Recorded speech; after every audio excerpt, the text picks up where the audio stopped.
एक बार फिर से आप सब लोगों का बहुत बहुत स्वागत है ग्रामीण गुरु के इस चैनल में। और मैं आपके सामने एक नया एक रोचक प्रसंग लेकर आया हूं, जो मैं समझता हूं कि आज के इस युवा पीढ़ी के लिए बहुत ज़्यादा प्रेरणादायक होने वाला है।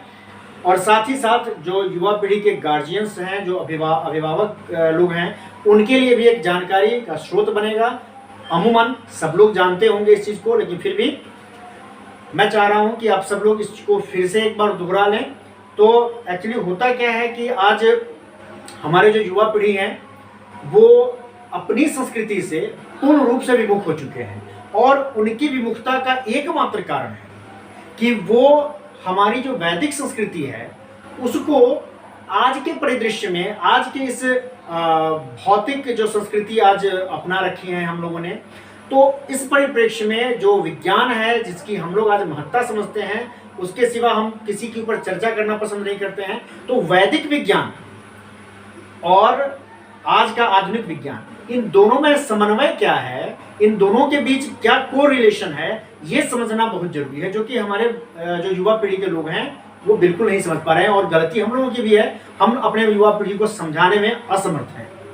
तो इसी पर आज मैं थोड़ी सी चर्चा करूंगा कि आज जो हमारे सनातन संस्कृति में, हिंदू संस्कृति में, हिंदू समाज में जो शादियां होती हैं, जो विवाह होती है, उसमें गोत्र का एक अहम रोल होता है, एक महत्वपूर्ण रोल होता है। और ये महत्वपूर्ण रोल है क्या, गोत्र होता क्या है, तो इसी के ऊपर मैं थोड़ा प्रकाश डालूंगा आज।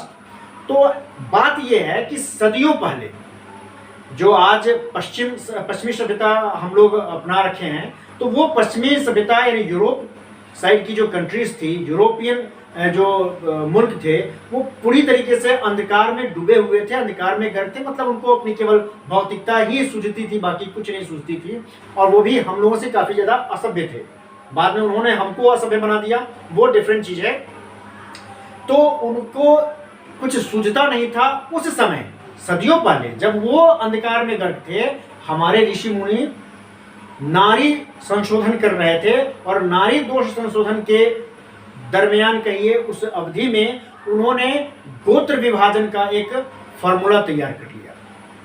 और ये गोत्र विभाजन आज की जो आधुनिक चिकित्सा शास्त्र है, जिसको हम लोग क्रोमोसोम थ्योरी के नाम से जानते हैं, यही गोत्र विभाजन आज क्रोमोसोम थ्योरी के नाम से जाना जाता है।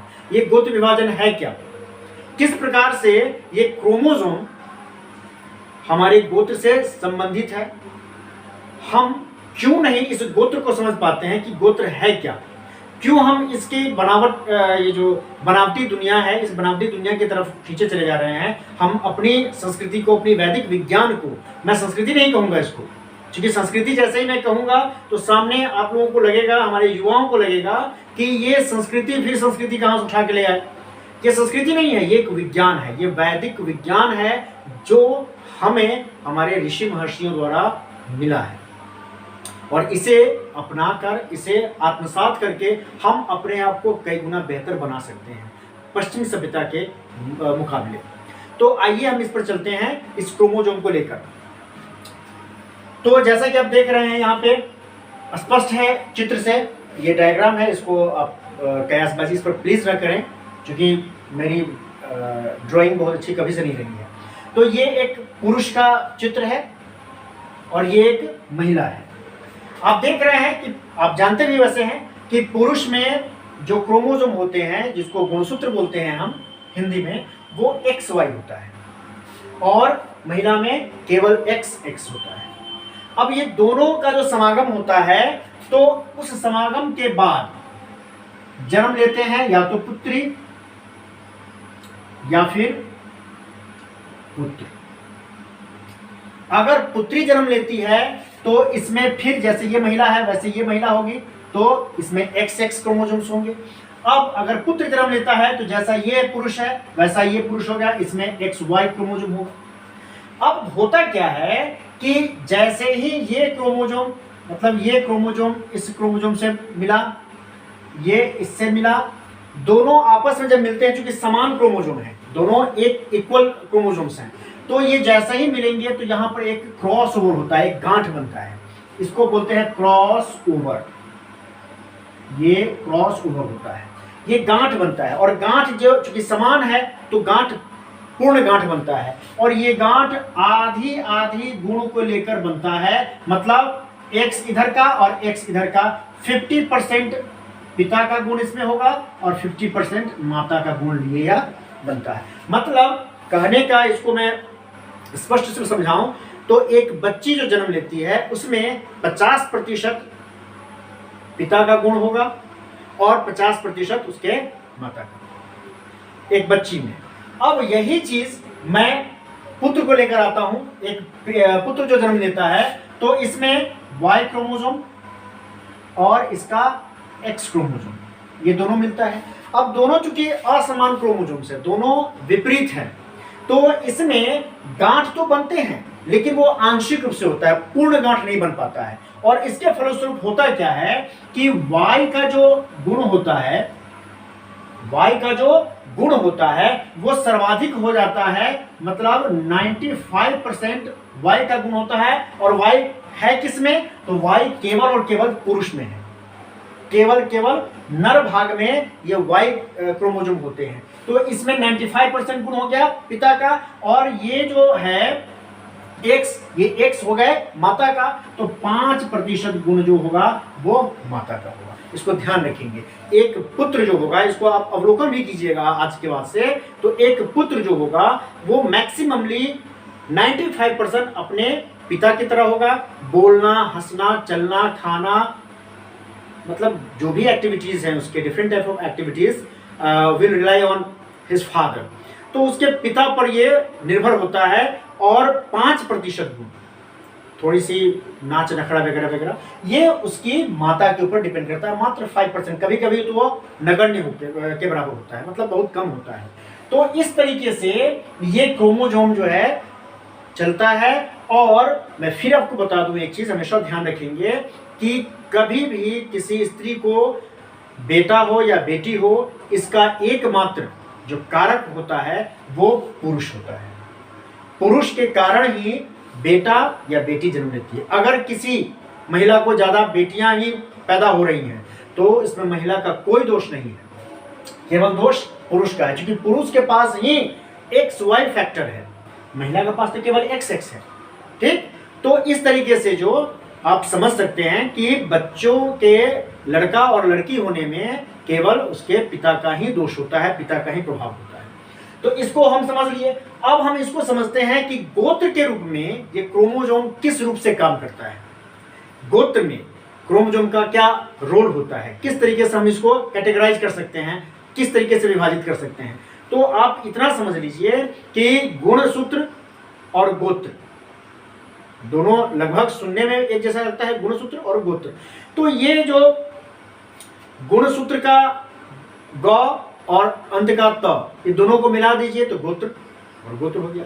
तो कुल मिला के हमारे ऋषि मुनियों ने 10,000 साल पहले, 1,00,000 साल पहले इन सब चीजों का प्रतिपादन कर लिया था, और उन्होंने इस चीज को कैटेगराइज भी कर दिया। उन्होंने ये तक कर लिया, केवल नारी संशोधन से, केवल नारी संशोधन से उन्होंने ये सब कर लिया कि अगर दो बराबर बराबर क्रोमोसोम्स के लोग अगर मिल जाते हैं तो फिर जो संतति होगी, जो संतान उत्पन्न होगा, वो निश्चित रूप से कुछ विकारों को लिए हुए होगा, मानसिक रूप से विक्षिप्त होगा, या फिर शारीरिक रूप से थोड़ी सी वो विकलांग होगा, दिव्यांग होगा, आई थिंक आज के समय में।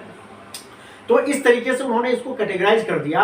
और Y जो मुख्य रूप से संतति को आगे की ओर प्रशस्त करना, आगे की ओर संवहित करने के लिए कारक होता है, उन्होंने उसके ट्रेस को आगे बढ़ाया। मतलब गोत्र का मुख्य जो उद्देश्य है वो है Y क्रोमोसोम को ट्रेस करना, ये Y क्रोमोसोम कहां तक जाता है। तो इसको समझने के लिए सबसे पहले हम क्या करेंगे, हम X क्रोमोसोम को समझेंगे। Y क्रोमोसोम को समझने के लिए हम X क्रोमोसोम को समझेंगे कि X क्रोमोसोम कहां तक फैलता है, कहां तक वो जाता है। तो एक पुत्र में 95% जो गुण होता है वो उसके पिता का होता है, जबकि एक पुत्री में पिता का गुण तो 50% और माता का गुण भी 50% होता है, इससे कम हो सकता है, ज्यादा नहीं होता है, ये हमेशा ध्यान रखिएगा।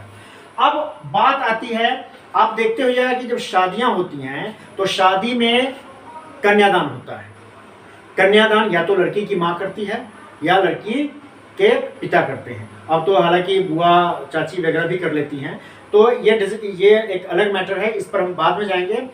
बेसिकली लड़की की या तो पिता या उसकी माँ करती है। अब हम पहले पिता पर आते हैं। पिता लड़की का कन्यादान कर देते हैं।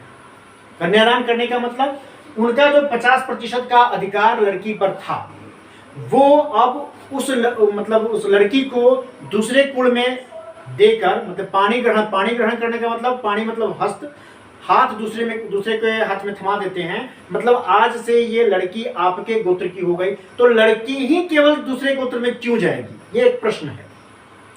लड़के वो दूसरे गोत्र में क्यों नहीं जाएंगे?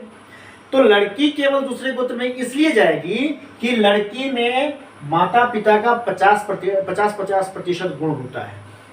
अब लड़की के पिताजी लड़की का पाणी ग्रहण कर दिए, लड़की का कन्यादान कर दिए, अब वो दूसरे कुल में चली गई, दूसरे गोत्र के साथ मिल गई। अब ये दूसरे गोत्र के साथ जब मिल गई तो फिर से, अब ये इसको यहां समझ लीजिए, फिर से ये पुत्री किसी पुत्री को जन्म देती है। हम केवल पुत्री पर ही चल रहे हैं, तो डेफिनेटली फिर 50% इसमें गुण होगा। तो 50% इसके पास गुण होगा, किसका? तो इसके माता पिता का। तो इसका 50% इसमें आया, इसका 50%, यानी यहां मत कीजिए, इसका 50%, इसका 50% फिर इसमें आया। फिर यहां से पुत्री ने फिर जन्म लिया, फिर इसका 50%, इसका 50% इसमें होगा। फिर यहां से फिर किसी पुत्री ने जन्म लिया, तो फिर इसका 50% इसमें होगा। अब समझ सकते हैं प्रत्येक का 50% जो है वो डाउनफॉल में चलता चला जा रहा है। तो ये 7वीं पीढ़ी तक जाते जाते, 7वीं पीढ़ी तक आप इसको निकाल सकते हैं, ये बहुत बड़ी चीज नहीं है। 7वीं पीढ़ी तक ये जाते जाते बिलो 1%, मतलब ये जो है बिलो 1% कहिए इसको, ये हो जाता है अथवा नगण्य के बराबर हो जाता है। मतलब कि एक लड़की द्वारा, अगर उसकी कुल की बात चले, तो एक लड़की द्वारा 7वीं पीढ़ी तक जाते जाते उसके क्रोमोसोम का नामो निशान खत्म हो जाता है। तो किस प्रकार से, इसलिए कहा जाता है कि एक लड़का होना आवश्यक है कि हमारा कुल चलेगा, इसलिए लोग कहते हैं। और ये आज की बात नहीं है, ये सनातन काल से होता चला रहा है कि एक लड़के के लिए, लड़की भले बहुत ज़्यादा हो गई, लड़की को बहुत ज़्यादा प्यार भी मिलता है और मिलता रहेगा, निश्चित रूप से मिलता रहेगा, लेकिन कुल की वृद्धि के लिए एक लड़के की आवश्यकता इसी कारण है कि यहां से अब इसको फिर पुत्र हुआ, इसका 95% गुण इसके पास आता चला जाएगा, 95% गुण आता चला गया, 95% गुण आता चला गया। जैसे जैसे पुत्र लिखा गया, सॉरी, जैसे जैसे पुत्र होते चले जाएंगे 95% गुण उसका बढ़ता चला जाएगा। और इसी कारण आप देखते होइएगा कि दादा के साथ केमिस्ट्री बैठता है, दादा का पोते के साथ बहुत ज़्यादा केमिस्ट्री बैठता है, इसी कारण। चूंकि और इसी कारण एक चीज़ और मैं बता दूं, इसी कारण जो हम लोग पितर को जल जो देते हैं, अर्घ जो देते हैं पितर पक्ष में, उसका मुख्य उद्देश्य भी यही होता है कि अपने समगोत्री जो हमें हमारे क्रोमोसोम्स को ऊपर से नीचे की ओर मतलब देते चले आए हैं, वाई जो क्रोमोसोम हमारे अंदर समाहित है, जो डीएनए में समाहित है, वो डीएनए हम उनको फिर से अर्घ देकर, जल देकर हम उनके आशीर्वाद को लेते हैं। और वो पितर अपने इस क्रोमोसोम को फैलाने के लिए, आगे बढ़ाने के लिए, स्कूल को बढ़ाने के लिए जो हम उसके उत्तरदायी हुए हैं, तो हमें वो मन से आशीर्वाद देते हैं। तो ये भी वैज्ञानिक कारण है। तो हमारी प्रत्येक चीज, हमारी वैदिक जो संस्कृति है, वैदिक विज्ञान कहिए उसको फिर से, तो वो चीज प्रत्येक एक मूल कारण पर डिपेंड है, निर्भर करता है। और इसी कारण से विज्ञान भी, आप देखते होइएगा, विज्ञान भी दो समान जो ब्लड ग्रुप वाले लोग होते हैं उनको मना करते हैं एक साथ दोनों को समाहित होने के लिए, मतलब दोनों एक साथ शादी विवाह करने के लिए, समान जो ब्लड ग्रुप वाले लोग होते हैं उनको, क्योंकि वो इसका ये उत्तर देते हैं विज्ञान कि अगर दो समान ब्लड ग्रुप वाले लोग एक साथ अगर होते हैं तो उनसे जो होने वाली संतान होगी वो निश्चित रूप से या तो मानसिक रूप से हो तब या शारीरिक रूप से हो तब वो अपंग होगा। ऐसा उनका थ्योरी है और यही इसी थ्योरी पर हमारे जो ऋषि मुनि हैं वो काम किए थे।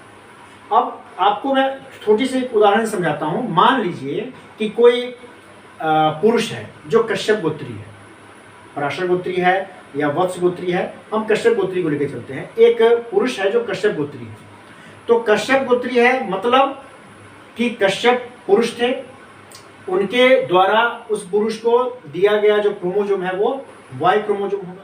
तो इस प्रकार से आप कह सकते हैं कि उसके अंदर जो वाई क्रोमोजोम आया वो कहाँ से आया, उसका मूल स्रोत कहाँ है, तो वो है कश्यप ऋषि।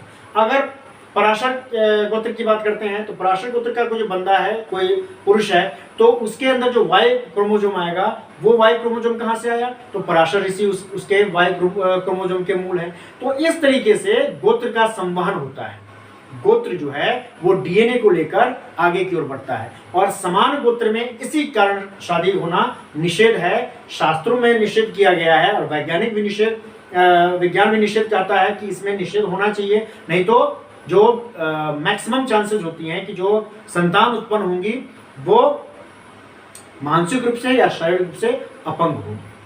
तो यही मूलभूत कारण है जिसके द्वारा हम लोग गोत्र में, मतलब समान गोत्र में शादी विवाह वर्जित करते हैं और विशेष कोई कारण नहीं। तो मैं समझता हूं कि आज की इस वीडियो में आप लोग समझ पाए होंगे कि समान गोत्र और असमान गोत्र क्यों होना चाहिए, क्यों नहीं होना चाहिए।